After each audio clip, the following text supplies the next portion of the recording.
یہ حکیم محمد نواز صاحب ہیں جی، لاہور سے۔ وہ کہتے ہیں افغانستان میں انسانی بحران بد سے بدتر، شدید سے شدید تر ہو رہا ہے۔ معاشی پابندیوں جیسے کھانے پینے کی اشیاء کی قلت، انتہا ٹھنڈ، بھوک، خوف کے مارے افغان بچے ہماری توجہ کے سب سے زیادہ مستحق ہیں۔ قرآن پاک میں لکھا ہے کہ صدقے سے مال بڑھتا ہے۔ اگر ہم قرآن کریم پہ ایمان رکھتے ہیں تو کم از کم افغان بچوں کے لیے جتنا چاہیں، جتنا کر سکتے ہیں مختص کریں۔ اور آپ کی یہ بات بھی پوری ہو جائے گی کہ پاکستان کا صدقہ دو۔ ہاں، میں نے یہ کالم لکھا تھا، اور افغانستان کا بھلا ہو جائے گا۔ حکیم محمد نواز صاحب، آپ کی بات بالکل درست ہے۔ وہ ایک شعر ہے، لمحوں نے خطا کی تھی، صدیوں نے سزا پائی۔ عوام اپنے حکمرانوں کی بیجی ہوئی فصلیں کاٹنے پہ مجبور ہوتے ہیں۔ جس لیول کے ہوں گے حکمران، اسی سطح پہ زندگی گزارنی پڑے گی ان کے عوام کو۔ لیکن بیسیکلی آپ کا جو پیغام ہے، آپ کی جو قول ہے، وہ بالکل درست ہے۔ ہم سب کو چاہیے کہ، میں تو اس کو پاکستان کا سچی بات ہے صدقہ بھی نہیں کہتا، معصوم بچوں کی صورت حال ہے، اور بچہ صرف بچہ ہوتا ہے۔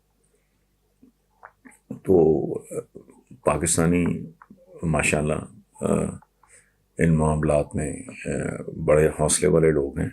تو جو آدمی جو کچھ کر سکتا ہے اسے کرنا چاہیے۔ وہ کہہ رہی ہیں کہ کل علی امین گنڈا پور اپنے بھائی کی تحصیل میئر الیکشن کی کیمپین میں ووٹرز کو کھلم کھلا دھمکی دیتے رہے کہ بلدیات کا منسٹر میرا بھائی فیصل امین گنڈا پور ہے اور حکومت پی ٹی آئی کی ہے۔ اگر میرے بھائی کے مخالف امیدوار کو ووٹ دیا تو کام اور فنڈ تو چھوڑو، میں دیکھتا ہوں کہ وہ محکمہ بلدیات کے آفس میں کیسے داخل ہوتا ہے۔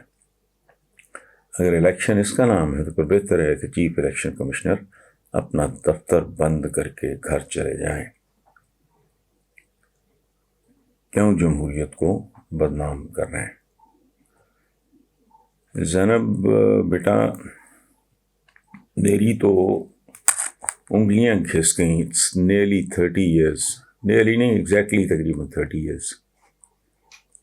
میں جو مخصوص قسم کے میرے فیوریٹ جو موضوعات ہیں، اس میں ایک یہ ہے، میری نائلی ہوگی جو بات پوری طرح لوگوں تک نہیں پہنچ سکی، کہ یہ جمہوریت نہیں ہے، یہ بہت بڑا فراڈ ہے۔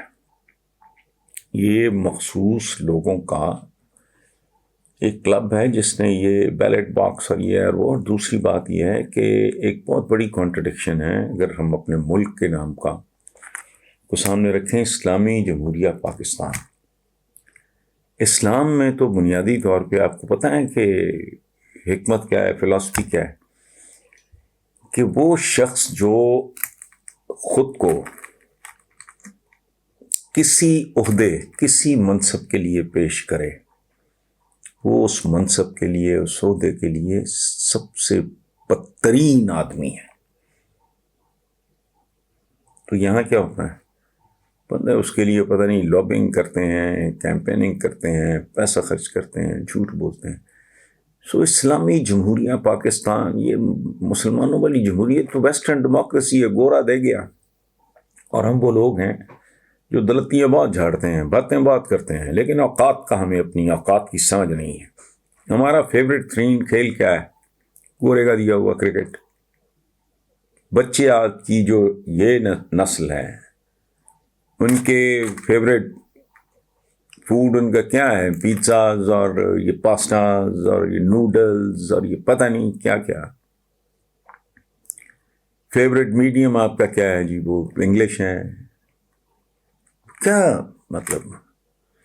نام ہے اسلامی جمہوریہ پاکستان، اسلام نام کی چیز کوئی نہیں۔ ایسی ایسی عجیب و غریب، مکروہ اور غلیظ وارداتوں کا پتہ چلتا ہے۔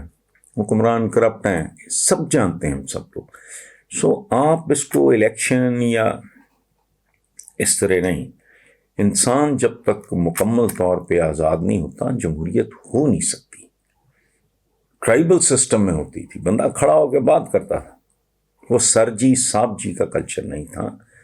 تو علی امین گنڈا پور نے وہی کیا ہے جو ہوتا ہے, نارمل ہے.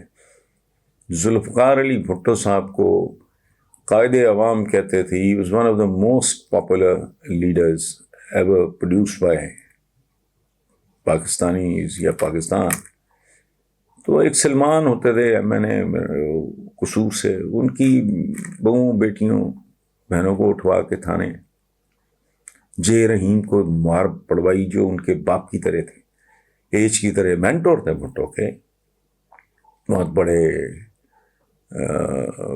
انٹلیکچوئل تھے, پڑھے لکھے آدمی تھے, نفیس آدمی تھے, دیانتدار آدمی تھے. لیکن ان سے غلطی یہ ہوئی کہ انہوں نے جناب قائد عوام کے ساتھ سرعام ایک میٹنگ میں اختلاف کیا. رات کو انہوں نے گنڈے بھیج دیے, گنڈے بھی سرکاری گنڈے, ایک بنائی تھی ایس ایف یا پتہ نہیں کیا. تو اس لیے پلیز یا جوائن دم اور لیو دا پلیس. مطلب تیسرا آپشن نہیں ہے اس ملک میں, یا پھر لڑتے رہو. ایک طریقہ یہ بھی ہے. اس کے علاوہ آپ کو تو یہ بات کرنی بھی نہیں چاہیے تھی. This is what your democracy is. This is what your, دیکھو نا پورے کا پورا خاندان گھس جاتا ہے بیچ میں, تو وجہ کیا ہے؟ مجھے اتنی شوق آنیسٹلی. آپ مجھے گارنٹی کر دو کہ میں جیت بھی جاؤں گا اور بھی ہوں, یہ تو میں پاگل ہوں. پڑھنا لکھنا میرا رومانس ہے, میں کیمپینیں چلاؤں, بھیک مانگتا پھروں میں. یہ تو مانگتے ہیں. آپ خراج مانگو, آپ بھتہ مانگو یا ووٹ مانگو, بات ایک ہی ہے مانگنے والی. اور انسان تو اپنے خالق سے ہی مانگتا ہے اگر مانگنا ہو تو, اس لیے بھول جائیں. صہیب رومی صاحب ہیں, رہنے والے ہیں جوہر ٹاؤن لاہور کے, اور ہوتے ہیں وہ ایمسٹرڈم میں. ان کا سوال ہے کہ کل سیالکوٹ کا واقعہ آپ کی نظروں سے گزرا ہوگا. اس واقعے نے ہمارے معاشرے میں پنپتے عدم برداشت کے رویے کا اظہار کیا ہے. پاکستان میں ایسے واقعات پہ عالمی تنظیموں کی نظر ہوتی ہے. کیا آنے والے دنوں میں سیالکوٹ واقعہ کے ملک میں بیرونی اثرات نظر آئیں گے؟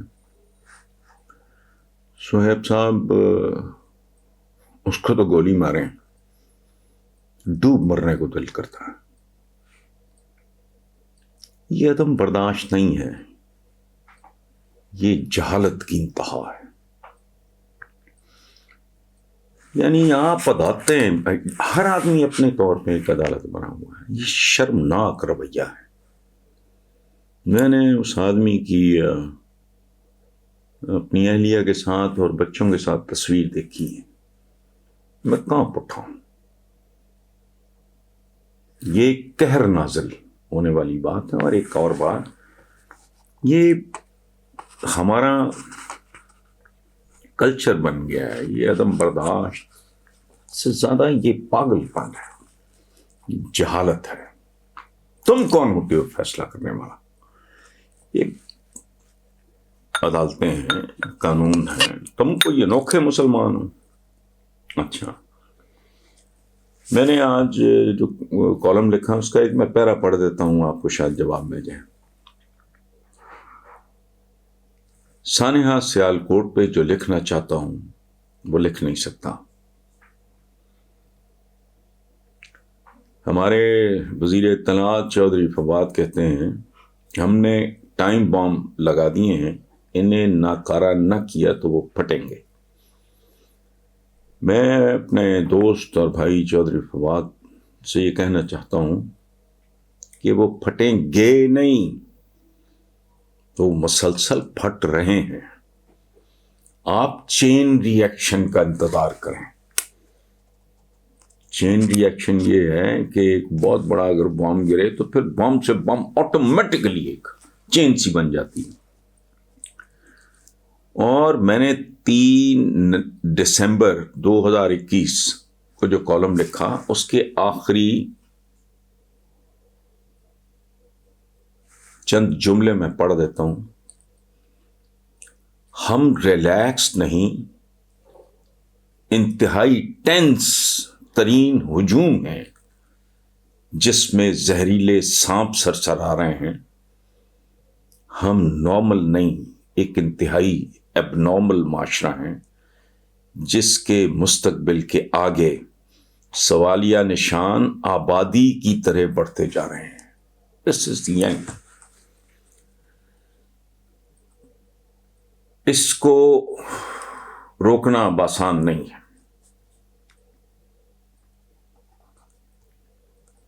میں 30 سال سے اس نظام کی آدم خوریت، جہالت، کرپشن پر جتنا میں نے ماتم کیا ہے کسی اور نے نہیں کیا.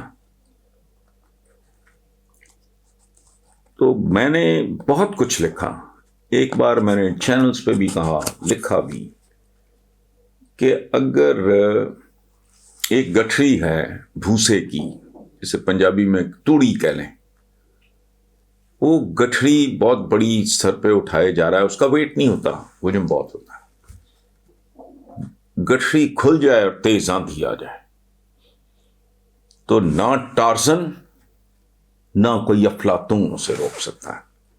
Pakistan has reach that level. میرے دوست ہیں عطاء اللہ قاسمی، ان کا آج کا کالم ہے کہ مصطفیٰ کمال عطا ترک کو مت بلاؤ. اس نے اس طرح کے لوگوں کو سیدھا کر دیا تھا. تو میں نے لکھا ہے کہ یار عطا ترک ترکوں میں پیدا ہوتا ہے، ہم جیسوں میں نہیں. سو آپ جو کہہ رہے ہیں سہیب رومی صاحب، آپ کو بہت دور تک لے گئے کہ عالمی تنظیمیں آپ کے بارے میں بہت کچھ جانتی ہیں، اور جس طرح وہ آپ کو فکس اپ کر رہے ہیں اب، وہ اتنا توہین آمیز ہے جس کے بارے میں سوچتے ہوئے بھی شرم آتی ہے. لیکن میں still I am repeating myself, ان کو چھوڑیں، خود تو دیکھیں آپ کے ساتھ کیا ہو رہا ہے. یہ خدائی فوجدار ہیں، بے شرمی، بے حیائی اور ڈھٹائی سے مائکس کے سامنے بات بھی کر رہے ہیں.